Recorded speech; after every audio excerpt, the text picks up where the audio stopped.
kami dari kelompok 4 akan membahas tentang program pembelajaran individual.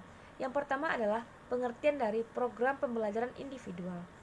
Program pembelajaran individual dikenal juga dengan The Individualized Education Program atau IEP yang diprakarsai oleh Samuel Ridley Howe tahun 1871 dan merupakan salah satu bentuk layanan untuk anak berkebutuhan khusus yang telah diperkenalkan di Indonesia sendiri, yaitu pada tahun 1992. Menurut Mercer and Mercer tahun 1989, program pembelajaran individual ini menunjuk kepada suatu program pembelajaran di mana siswa bekerja dengan tugas-tugas yang sesuai dengan kondisi dan motivasi. Sejalan dengan itu, Lynch pada tahun 1994 mengatakan bahwa program pembelajaran individual itu merupakan suatu kurikulum atau program belajar yang didasarkan kepada gaya, kekuatan, dan kebutuhan-kebutuhan khusus anak dalam belajar. Dengan demikian, PPI ini pada prinsipnya adalah suatu program pembelajaran yang didasarkan kepada kebutuhan-kebutuhan individu itu sendiri. Oleh karena itu, program pembelajaran individual ini merupakan dokumen tertulis yang dikembangkan dalam suatu rencana pembelajaran bagi anak berkebutuhan khusus. Baiklah, selanjutnya akan dilanjutkan oleh teman saya. Assalamualaikum warahmatullahi wabarakatuh. Perkenalkan, saya Bunga Rahma Fitra, NIM 19003050, akan membacakan materi tentang prinsip program pembelajaran individual. Pada prinsipnya, PPI merupakan suatu program pembelajaran yang didasarkan pada kebutuhan setiap anak. PPI yang menyesuaikan kondisi dan situasi anak, bukan anak yang menyesuaikan PPI. Program ini di samping memberikan kesempatan kepada siswa agar dapat belajar sesuai kebutuhan, kemampuan, kecepatan dan caranya sendiri, juga agar siswa dapat belajar secara optimal serta bisa mencapai tingkat penguasaan bahan pelajaran yang dipelajarinya. PPI merupakan suatu program strategi pembelajaran yang bertolak dari suatu pandangan yang mengakui bahwa manusia merupakan makhluk individu sebagai suatu kesatuan dari jiwa dan raga yang membentuk suatu organisme. Dalam organisme tersebut terdapat dorongan yang bersumber dari kebutuhan-kebutuhan dasar dan merupakan daya penggerak untuk mempertahankan hidup. Dorongan, kebutuhan, dan motivasi tersebut memiliki sifat yang berbeda-beda antar organisme satu dengan yang lain. Sehingga dalam belajar pandangan ini menghadapi adanya proses yang lebih bersifat khas individual.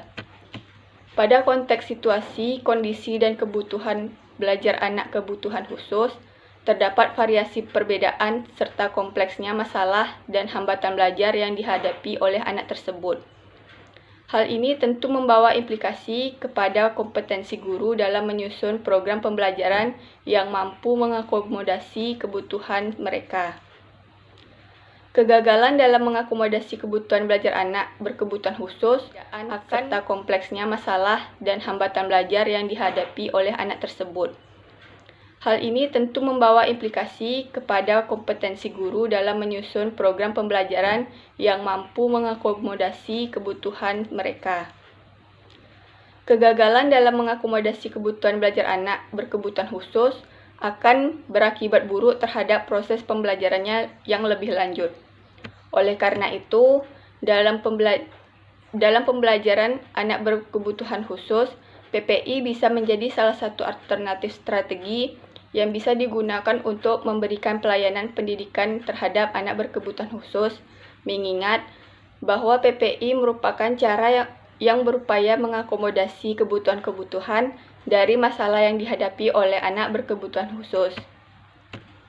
Secara ringkas, ada beberapa prinsip tentang program pembelajaran individual ini. Yang pertama, PPI bertujuan menselaraskan antara kebutuhan siswa, tugas, dan perkembangan belajar siswa dalam upaya mengembangkan potensi siswa secara optimal. Yang kedua, PPI berpusat pada siswa. Setiap komponen PPI difokuskan pada kemajuan dan kebutuhan siswa. Yang ketiga, PPI tidak semata-mata berdasarkan tujuan pembelajaran, tetapi berdasarkan hasil asesmen. Yang keempat, PPI tidak mengendalikan siswa, melainkan siswa yang mengendalikan PPI. Karena siswa yang akan belajar, maka maka kebutuhan, perkembangan, dan minat siswa menjadi orientasi dalam pertimbangan penyusunan program tersebut. Pemantauan ini nantinya akan menghasilkan feedback atau umpan balik agar dapat dilakukan berbagai penyesuaian jika data menunjukkan bahwa strategi yang diaplikasikan kurang cocok bagi siswa atau tujuan yang direncanakan kurang realistis. Masukan dapat diberikan oleh siapapun anggota yang terlibat dalam pembuatan PPI, termasuk orang tua siswa sendiri. Akan tetapi, sebelum memutuskan bahwa suatu strategi tidak efektif, maka perlu dipastikan kembali kesiapan siswa untuk mencapai tujuan yang telah ditetapkan. Faktor yang menghambat kemajuan siswa tetapi belum terpantau, perubahan yang terjadi pada siswa di luar sekolah, dan situasi yang dibuat terlalu menentang untuk siswa. Baiklah, selanjutnya tahap evaluasi. Pada tahap ini ada 2 kegiatan pokok yang perlu dilakukan, yaitu peninjauan dan pelaporan. Peninjauan perlu dilakukan untuk menentukan kelayakan dan keefektifan sebuah program pembelajaran individual, melihat kemajuan siswa, dan mengidentifikasi strategi yang efektif pada masa persiapan transisi idealnya. Tiap program pembelajaran individual setidaknya ditinjau setahun sekali.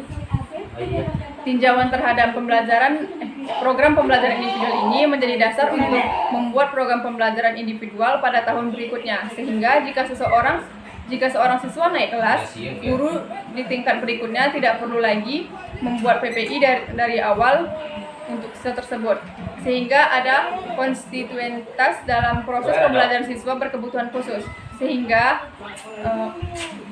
laporan kemajuan menggambarkan proses dan kemajuan yang dibuat oleh siswa selama proses pembelajaran yang direncanakan dalam PPI diimplementasikan. Sebisa mungkin penulisan laporan bebas dari jargon sehingga bisa diakses oleh semua anggota tim PPI, bahkan yang paling awam sekalipun.